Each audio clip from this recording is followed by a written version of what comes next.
Bueno, pues ya saben ustedes que es Arabian Rock. Vamos a comenzar a desgranar el contenido de la charla. Vamos a intentar ser muy claritos y muy cortitos para no cansar, ¿eh? A mí me toca hablarles de qué es el rock andaluz. Esto es más complejo de lo que parece, porque lo fácil sería decir que el rock andaluz es la fusión del rock y del flamenco, pero hay muchos otros aspectos a considerar. Quizás nuestra tierra ha sido un lugar por donde ha llegado, pues, y han confluido muchos pueblos y culturas.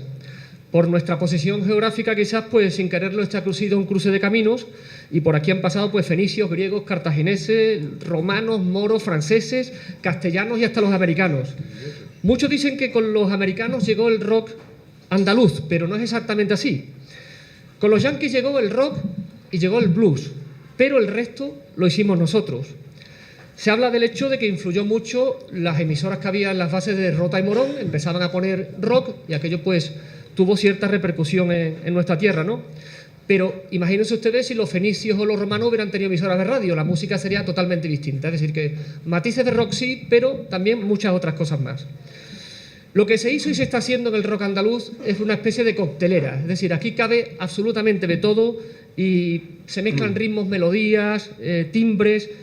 Y después se puede decir también que cada grupo y cada artista le da una forma y un modo distinto, con lo cual hay tantas variables del rock andaluz como grupos pueda haber.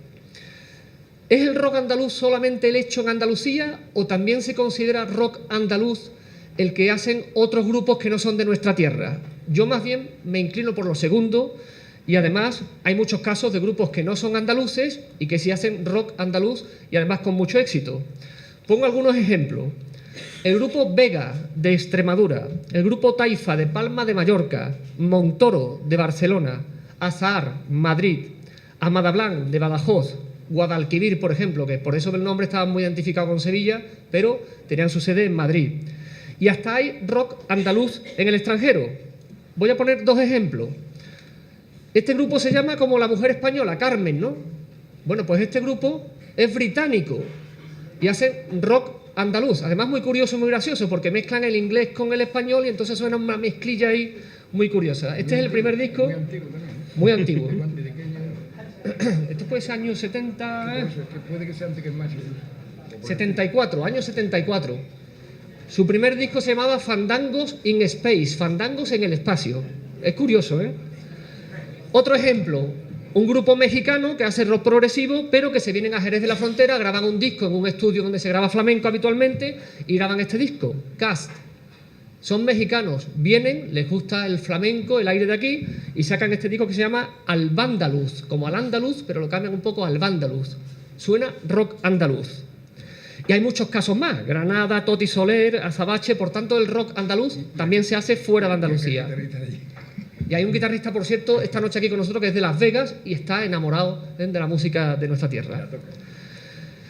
Es difícil aglutinar las músicas del rock andaluz y además en nuestra tierra somos muy dados a confundir las cosas. Por ejemplo, las grecas no es rock andaluz, Paco de Lucía no es rock andaluz.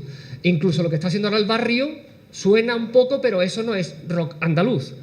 En una primera selección, por ejemplo, hay que dejar fuera todo lo que sean rumbas, todo lo que sea flamenco fusión, el flamenco puro incluso, como nos metamos ahí, eso se nos abre y eso no es rock andaluz. Y aunque hay muchos artistas que se encuentran muy cercanos al rock andaluz, los llamamos nosotros afines, por eso de que tienen ciertas cosas, ciertos aires de rock andaluz, pero no están dentro del estilo. Hablamos, por ejemplo, de Pedro Ruiz Blas, el grupo Dolores, los proyectos que ha hecho Manglis, el guitarrista de Guadalquivir, con A Rajatabla, con Manteca, o hay incluso dos casos aquí en el puerto de Santa María, que uno es Omni y otro es Glass. Son dos bandas que suenan con aires de la tierra andaluces, pero no son exactamente rock andaluz. Después se da el caso de otros artistas que sí incluimos como rock andaluz, pero no lo son del todo. Lo que ocurre es que han formado parte de bandas legendarias y ahora están en solitario, y en solitario pues no hacen rock andaluz, pero por el hecho de formar esas bandas sí lo aglutinamos. Hablamos de Andrés Olaegui, que estuvo en Guadalquivir, Eduardo Rodríguez, el guitarrista de Triana, Manuel Rodríguez, guitarrista de Imán, Antonio Smash, o incluso el propio Chano Domínguez. Estuvo en el grupo CAI, pero después en solitario se ha ido por otros derroteros distintos. De todas formas, en esto de las clasificaciones no hay que etiquetar demasiado. De hecho, los mismos músicos de Imán Califato Independiente dicen que ellos no hacen rock andaluz. sería más correcto decir que el rock andaluz no es un estilo, sino un movimiento musical. Y es que hay muchas corrientes, hay algunos grupos que se tiran más a la parte flamenca, otros a la jazzística, y se encuentra absolutamente de todo. Sobre el término, la etiqueta rock andaluz, hay un poco de duda, y los biógrafos pues se remiten a una conversación que parece que hubo en Salamanca entre el productor Gonzalo García Pelayo, hermano de Javier, y Julio Matito, que formó parte del grupo Smash. Yo estaba allí también. Tú estabas también allí, y allí parece que se decidió cómo le ponemos al niño, y le pusieron la etiqueta rock andaluz. Era rock con raíces, Sí. que algún periodista lo... la palabra era rock con raíces, que ahora os comentaré por qué era eso, y Antonio creo que se podrá acordar de esa reunión.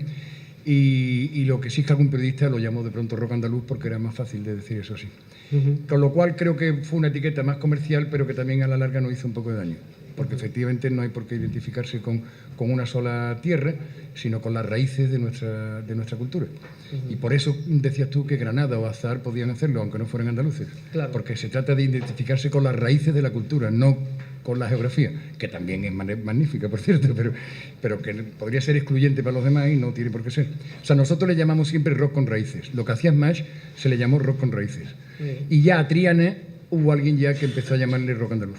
Perfecto. Ahí queda la aclaración del profesional, ¿eh? Bueno, voy a terminar esta intervención simplemente diciéndoles que en los grupos de rock andaluz pasa como en los equipos de fútbol. Hay primera división, segunda división, tercera división, y entonces pues aquí podemos dividir como 3 niveles. Están en un primer nivel los grupos que sí fueron muy conocidos porque editaron muchos discos y consiguieron mucha popularidad. Estamos hablando de Triana, Medina Zara, Smash, Alameda, Kai, Imán. Fueron grupos de cierto renombre. En un segundo nivel ponemos grupos que también editaron discos pero que no llegaron a tener tanto éxito.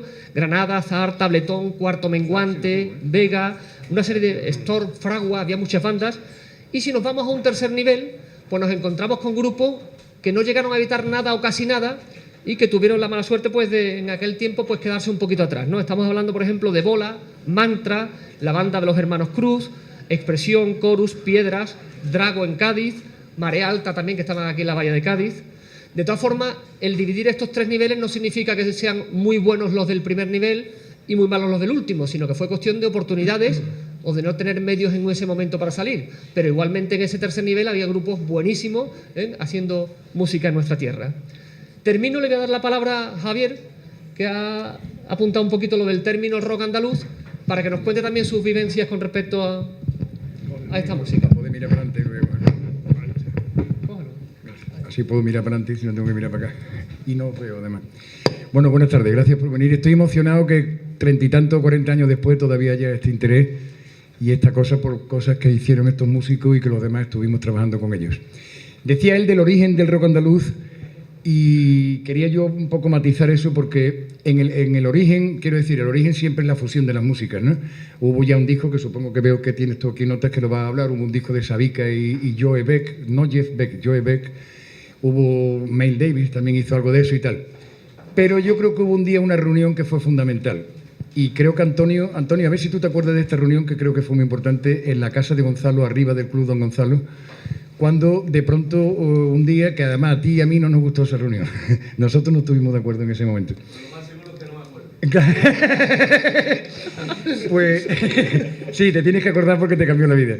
Quiero decir que en esa reunión, mi hermano Gonzalo, que era en ese momento el manager y el productor de Smash, yo era road manager y amigo, en fin, yo estaba empezando, era un chavalín, pero estaba siempre allí. Y entonces, pues Gonzalo... Smash ya empezaba a tener un cierto éxito, había hecho cosas de teatro con Antígona, con Alfonso Guerra, en fin, ya tenía un cierto reconocimiento intelectual importante y era el grupo underground por excelencia de España. La policía la había perseguido ya suficientemente veces como para tener medallas de underground y tal, y entonces pues lo teníamos, ¿no? Y de pronto Gonzalo hace una reunión y empieza en un tocadiscos a poner discos de blues y a poner discos de flamenco y a comentarle al grupo que el rock es un lenguaje generacional, que es un lenguaje de ida y vuelta entre Inglaterra y Norteamérica, pero como los cantes de Kai, que son ida y vuelta, la rumba que va y viene a Cuba y luego viene aquí, pues el rock en realidad nace en América, pero luego vuelve a Inglaterra, y el que nosotros conocíamos en esa época fundamentalmente y que más manejábamos, que era Beatles, Rolling Stone y tal, que los Smash hacían cosas de Jimi Hendrix, de los Rolling Stone y tal, Pues que eso era un lenguaje generacional necesario, porque en el caso de españoles de esa época era revolucionario. A Smash fuimos la primera vez que fuimos a televisión, prácticamente nos echaron de allí. O sea, conseguimos tocar después de una batalla, vamos. Y desde luego no le dejaron a Antoñito tocar la batería, tuvo que tocar el xilofón, porque era insoportable la batería para Pepe Palau, ¿no?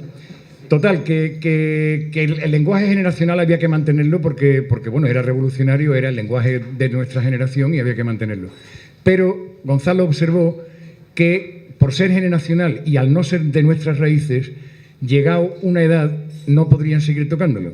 Y además durante toda su vida estarían haciendo en realidad unas ciertas copias, mejor o peor hechas, de lo que ya hacían otros en el extranjero. Y entonces le hizo observar que entre el blues y el flamenco hay muchas connotaciones, desde luego sentimentales, emocionales, y de eso son prácticamente las mismas, pero que incluso a nivel musical, en compases y en ritmos, pues que había ciertas cosas y tal. Gualberto, que tiene un cuarterón gitano, lo cogió inmediatamente la idea. Julio Matito cogió la idea también y le gustó. Yo recuerdo, Antonio, que a ti no te gustó, a mí tampoco. Nosotros éramos hippies, rockeros y no queríamos nada de ese de flamenco. En ese momento nos parecía algo muy franquista y muy que no era eso.